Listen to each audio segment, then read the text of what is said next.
Hi guys, I hope you're all keeping well and safe. Welcome to Early Years Matters TV. On this channel, we focus on everything early childhood related.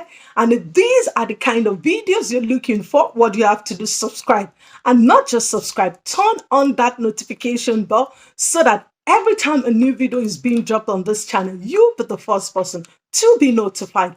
Today is going to be all about activities that promote spiritual development in the early years. Yes, today's discussion is going to be all about activities that promote spiritual development in the early years. For the past few weeks, I've been looking at holistic development, focusing on activities that could be used to promote the different aspects of development. If you have not watched all of these videos, I'm going to leave the link down below so you can keep up to date in relation to activities that you could use to promote this area of development. So today is going to be all about spiritual development. Yes. Spiritual development. So what is spiritual development? The last few years, this is a new strand of child development that is now being focused on. Yes, because we're talking about the total child, and spiritual development is also part of the total child.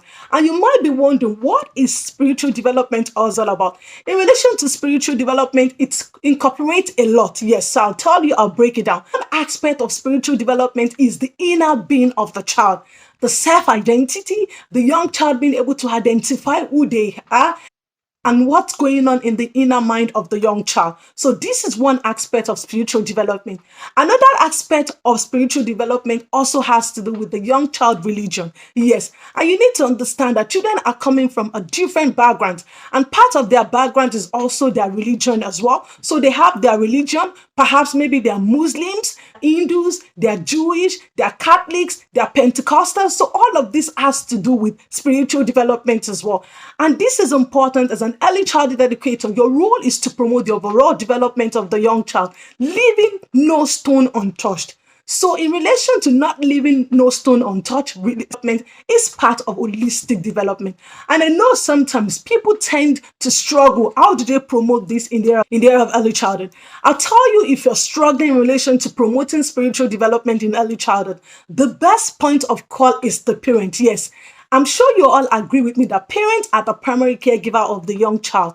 It's been proven by research, by policies, that parents have a lot to contribute in terms of their young child early learning and development. So in relation to spiritual development, consult with parents. As an early childhood educator, if you're struggling, you can ask parent questions such as, how would you like us to promote the spiritual being of your young child? They can be able to give you different ideas. So this is telling you something.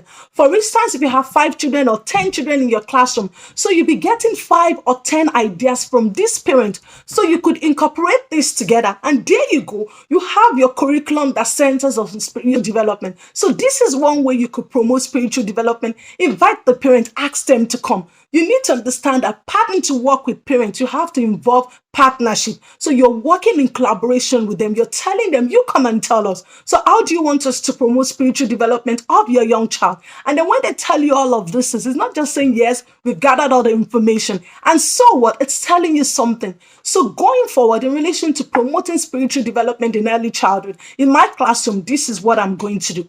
Another way you could promote spiritual development is read books. Yes, story sharing and telling story telling cut across all of development. Yes. So for instance, read a book about the inner being, the spiritual being of the young child, about the different type of religion that you have in your classroom, and discuss this further with the children. Ask you into them. For instance, we want to talk about a religion, for instance. So you're telling the children, you're introducing them to Islamic religion, and you need to also understand that we're talking about early childhood. Simple, straight to the point. Let them know that we have different types of religion and tell them what they do. Perhaps if you have a Muslim child in your classroom, maybe the child does wear a hijab, so you could explain, Fatima has to wear an hijab because she's a Muslim. So you're telling them, you're letting them know that Fatima has to wear an hijab. This is what makes her to be different. She has to wear an hijab because she's a Muslim. So you could talk about, the Catholic as well, how they pray, the readings that the Catholic does,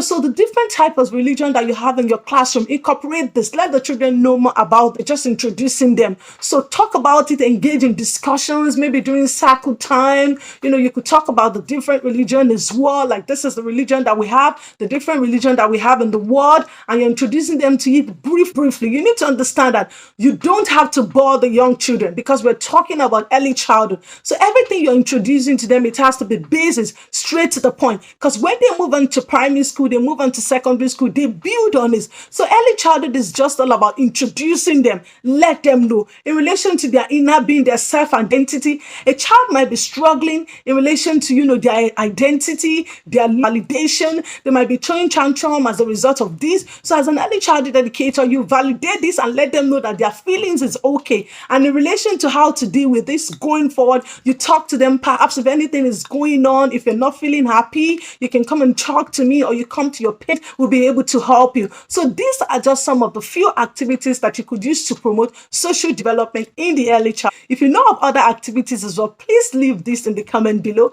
and we hope be able to learn. And until I come your way next time, stay safe and mind yourselves for now. Bye.